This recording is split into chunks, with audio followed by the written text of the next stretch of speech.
میدونستید زنبورا هم نون میپزن؟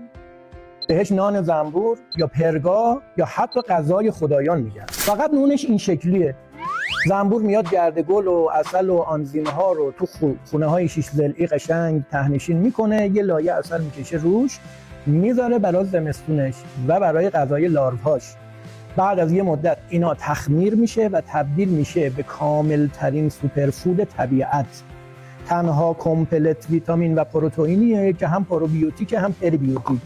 بعضیا فکر میکنن این همون غذای ملکه است. نه، غذای ملکه ژل رویاله. این غذای لاروه هاست. بچه زنبورا. امروز یکی از پرطرفدارترین محصولات زنبور عسل مخصوصا برای ورزشکارها و گیاهخوارهاست. اگه ورزشکاری یا گیاهخواری حتما باید تو سبد غذاییت باشه. چرا؟ چون تمام نیازهای بدن رو تأمین میکنه.